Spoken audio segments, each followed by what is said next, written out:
날씨 얘기 빼면 요새 대화가 되지 않을 정도입니다. 그런데 이제 전기값 때문에 불만이 많으니까요. 우리 정부가 여름만큼은 이 단계별 요금적, 징벌적 요금제 없애겠다고 합니다. 그러나 이 폭탄 제대로 잡을 수 있을까요? 또 하나, 더위를 피하는 여러 가지 방법 하나씩 여러분과 함께 나눠보겠습니다.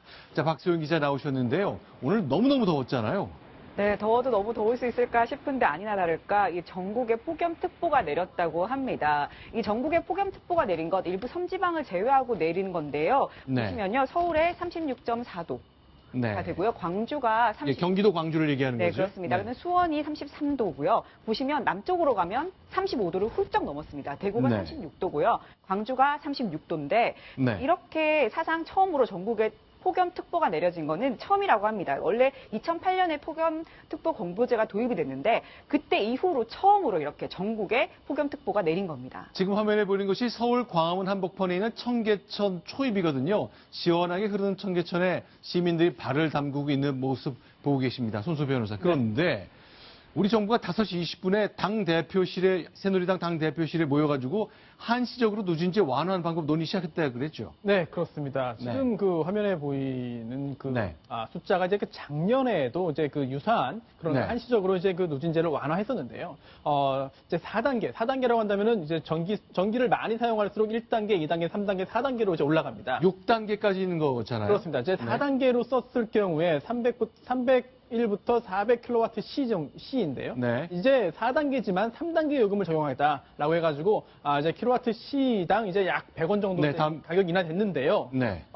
이번에도 올해도 이 정도가 되지 않겠느냐라는 그런 추정을 하고 있습니다. 그런데 또 여기에 여기에 대해 가지고 또 네. 이제 그 최이봉 산업부 이제 에너지자원실장은 또 어제 또 이제 그 출입기자 간담회에서 네. 좀 어렵다 이렇게 네. 했을 경우에는 이제 그 4시간 정도만 쓰면은 요금 폭탄이 없기 네. 때문에 큰 문제 없다라는 네. 이야기도 해서 논란을 일었습니다. 네. 자, 그런데요. 지금 보시는 것처럼 6단계, 그러니까 조금 쓰면은 킬로와트당 60원밖에 안 내지만 많이 쓴 집에서는 11배 비싼 킬로와트당 700원 내야 되거든요. 그런데 여름철에는 누구나 다 전기를 많이 쓰기 때문에 누구나 다 이렇게 5단계, 6단계 적용자 폭탄을 맞는 것 아니냐 했는데 정부 설명은 좀 숫자가 생각보다 많지 않은 것처럼 얘기하네요. 네, 그렇습니다. 지금 정말 많이 쓰는 가정이라고 볼 수 있는 5단계, 6단계를 보시면요. 5단계는 7.6%, 그리고 700원이 넘는, 단위당 700원이 넘는 비용을 내는 곳은 6단계는 2.4%밖에 되지가 않습니다. 그러니까 두 단계를 모두 합쳐도 10%밖에 되지 않고요. 이거는 1단계, 그러니까 60원 네. 가까운 돈을 내는 1단계가 15.3%인데 그것보다도 훨씬 못 미치는 거죠. 자, 그래서 그런지 오늘 대통령과 청와대에서 만난 이정현 새누리당 대표 전기세 얘기를 했습니다. 대통령과의 대화 한번 들어보겠습니다. 전기요금 체계를 봤더니 이게 이제 누진 체계로 돼 있어가지고 요금이 팍 오르다 보니까 그 가게 수입은 좀 정해져 있고 이렇게 갑자기 오르게 되고 그렇기 때문에 많이 걱정들을 하게 됩니다. 그 이상 고온으로 너무 이제 많은 국민들이 힘들어 하시기 때문에 정부에서 어떻게 이거를 좀 좋은 방안이 없을까 검토를 해왔고 또 지금도 하고 있는 중인데 이 당과 잘 협의를 해서 조만간에 그 방안을 국민에게 발표할 수 있도록 그렇게 하겠습니다. 자, 오늘 점심시간에 대통령과 당대표가 나눈 얘기인데 한 5시간쯤 지나지 않아서 산업자원부 장관이 당대표실로 여의도로 달려갔습니다. 그런데 한번 보십시오. 이른바 폭탄이라고 말하는 5단계, 6단계 요금 내시는 분들이 합쳐봤더니 우리 전체 가계의 한 10% 정도밖에 안 된다. 이 정도 고위 소득자들은 모두 부담하셔도 되는 것 아니냐라는 의견이 좀 있다 그러는데요. 일단 정부와 여당이 직접 논의를 시작했습니다. 그런데 박근혜 대통령은 에어컨 잘 안 쐬는 것 같습니다. 왜냐면요, 한 3년 전에 직접 그 여름에 얘기한 바가 있거든요. 나는 에어컨을 틀지 않는다. 진짜일까요? 확인합니다. 전력난 때문에 걱정이 큽니다. 청와대가 솔선수범해서 전력 소모를 줄여주시기 바랍니다. 저도 요즘 에어컨을 전혀 틀지 않고 지내고 있습니다. 네, 지금 장관들 보면 그때부터 아마 다 타이, 지금 새누리당 당직자들인데 타이 다 푼채 일하고 있잖아요. 네, 뭐 저렇게 일하셔야 되죠. 일하셔야 되는데 지금 아까 표에서 보게 되면 5단계, 4단계인 많지는 않죠, 비율이. 근데 네. 이제 그 밑에 단계, 3단계, 4단계에서는 중산층이 대부분 걸립니다. 네. 지금 과거에 저런 70년대 전 누진제를 만들 때는 집에서는 TV 정도나 하지만 네. 지금은 전기밥솥, 컴퓨터, 뭐 모든 놀이기구, 핸드폰도 충전을 해야 되고 네. 그래서 과거에 1단계, 2단계에 적용되는 사람들이 지금 3단계, 4단계로 다 올라와 있거든요. 네. 그분들이 이제 2배, 3배의 폭탄을 맞는 겁니다. 네. 그래서 그분들이 생업에 종사하시려면 전기 소비량은 자꾸 늘어나는데 네. 누진제를 적용하니까 문제다 그러는데 외국 같은 경우에는 전기를 많이 쓰면 오히려 전기가 싸집니다. 그리고 왜 우리도 물건을 현지에서 생산한 데에서는 값이 싸고 네. 멀리 수송을 한 데에서는 물값이 비싸잖아요. 그렇죠. 근데 우리는 전기를 생산하는 고리 원전본부나 서울이나 똑같아요.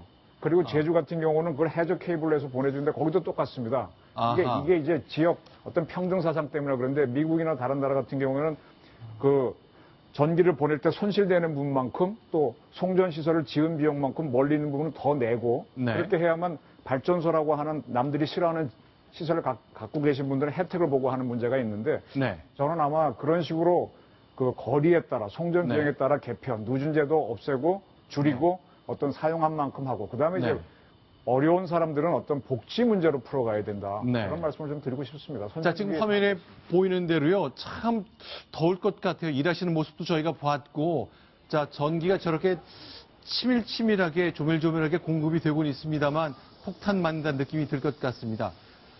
자, 지금 생활이 어려운 분들 모습을 좀 보고 계신데 실제로 우리 시내에 가보면 문 열고 영업하는 분들도 굉장히 많이 볼 수 있거든요. 오늘부터 단속 시작한 거죠. 네, 그렇습니다. 네. 오늘 지금 정부에서 네. 단속을 나가봤는데요. 어디로 네. 나갔냐? 바로 상점들이 아주 많이 몰려있는 명동으로 나가서 직접 문을 열고 장사를 하는 곳이 없는지, 영업을 하는 곳이 없는지 지금 단속을 나섰는데요. 아니나 다를까 지금 곳곳에서 냉방기는 빵빵하게 틀어놓고 그리고 문을 열어놓고 장사하는 곳이 많았습니다. 지금 보시면요. 곳곳에서 그런 모습을 볼 수 있는데 오늘은 1차 단속이어서 일단 경고만 하는 형식으로 더 이상 이렇게 하지 마시라라고 하고 왔지만요. 네. 만약에 또다시 적발이 되면, 그러니까 2차례 이상 적발이 되면 과태료를 내야 됩니다. 과태료를 횟수에 따라서 내야 되는데 최대 300만 원까지의 과태료가 부과가 되니까 빨리빨리 문을 닫고 영업하시는 게 좋을 것 같습니다. 자, 그러나 저희가 좀 부연하게 처리했습니다만 저렇게 상점가들은 전기료가 우리 일반 가정하고는 전혀 다르거든요. 그래서 그런지 단속 나간 분들과 상인들 사이에 좀 충돌과 마찰이 있었습니다. 그 장면 보여드리겠습니다. 아니 근데 우리는 문이 전에서 닫을 수가 없는데 고정 자동 문이 아니잖아요. 그죠? 닫을 수 있는 문이잖아요. 닫으면 사람이 못 들어오지 전화를 하라는 걸 말하는 오늘부터 단속하는 거 모르고 계셨나요? 그런 손님 어떻게 들어오는 누가 들어오네 근데 들어오는 게 좀 많이 차이가 나요. 나는 그 정서였는데 무엇이 모르겠어요. 그렇죠. 자, 저렇게 이제 그 명동은 문을 열고 장사를 하고 있습니다만 더위를 견뎌야 되는 쪽방촌이랄까 아주 다닥다닥 붙어 사는 저소득층에서는 저 상황이 많이 달랐습니다. 그 영상 다시 한번 보겠습니다. 네, 오늘 보시면 이 쪽방촌인데요. 지금 문이 굉장히 좁고 문제는요. 문도 작고 방도 작지만 여기 창문도 없습니다. 그러다 보니까 공기가 전혀 통하지 않는 거죠. 선풍기를 돌려도 이 뜨거운 공기가 계속 도니까 실내 온도가 보시는 것처럼 거의 37도까지 올라가고 있는 상황입니다. 저게 실내 온도 맞습니까? 네. 37.2도? 네, 어떤 곳에서는 차라리 그러니까 밖이 더 시원하다 이런 말이 나올 정도로 굉장히 힘들게 저 몸을 돌릴 곳도 없는 상황에서 뜨거운 방에서 저렇게 누워있을 수밖에 없고 또 나가서도 어떻게 할 수가 없으니까 저렇게 계속 계시기는 한데 보는 네. 사람도 정말 답답하고 네. 정말 어떡하지 이런 걱정이 될 정도거든요. 자, 서울 영등포구에 있는 쪽방촌 오늘 촬영해 본 모습입니다. 실제로 안에서 더위를 피하지 못하고 계신 분을 만나 들어봤습니다. 뭐라고 얘기할까요? 인상도 없이 쉴 데도 없고 뭘 갈 데도 없어 옆집사 한다니까 돌아가신 양반들 많아 죽지 못해 사는 거지 자, 저런 장면들 이제 전기 써야 되겠다. 좀 시원하게 삽시다. 우리도 좀 쾌적하게 삽시다라고 이제 아우성이 튀어나오기 시작했습니다.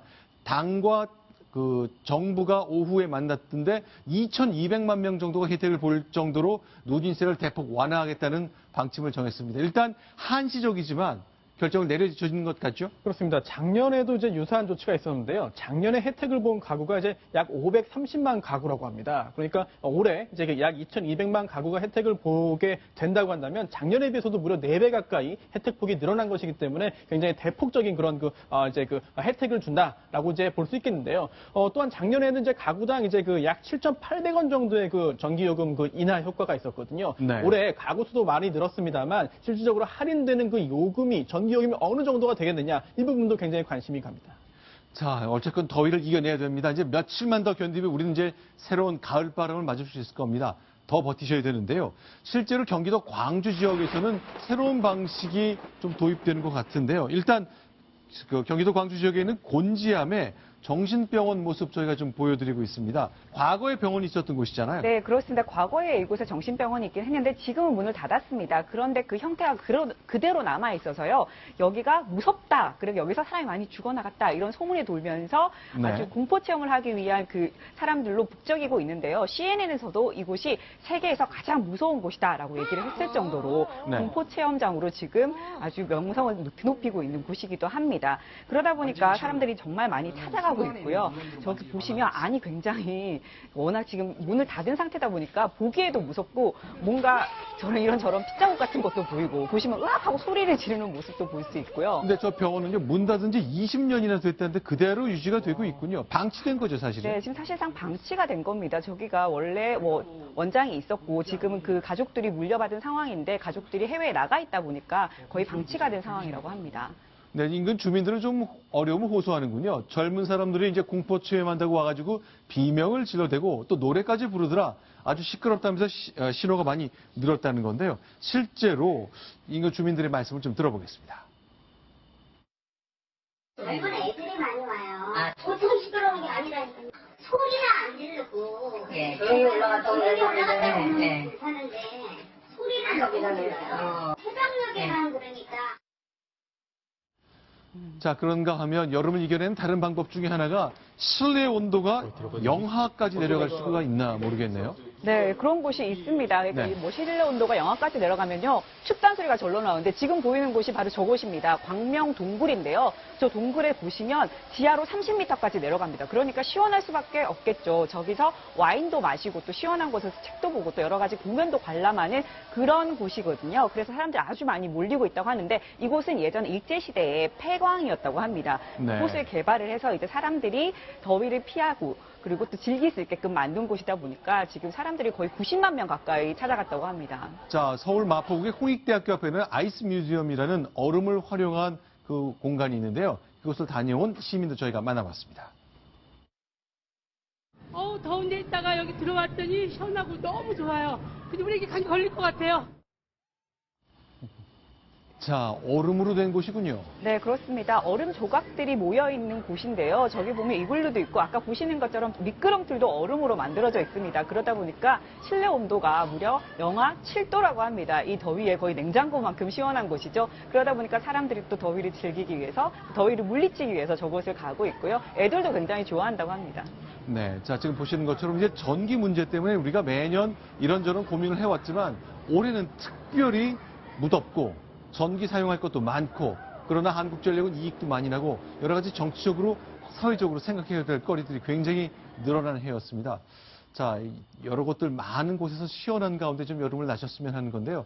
지금 저녁 6시 7분 지나고 있습니다만 서울시는 아직도 30도 이상의 무더운 올 연일기가 이어지고 있습니다. 자, 2,200만 명이 혜택을 볼 수 있는 정부와 그 당의 새누리당의 요금 개편안 곧 발표될 것 같습니다. 방금 전에 들어온 소식까지 정리해 드렸습니다.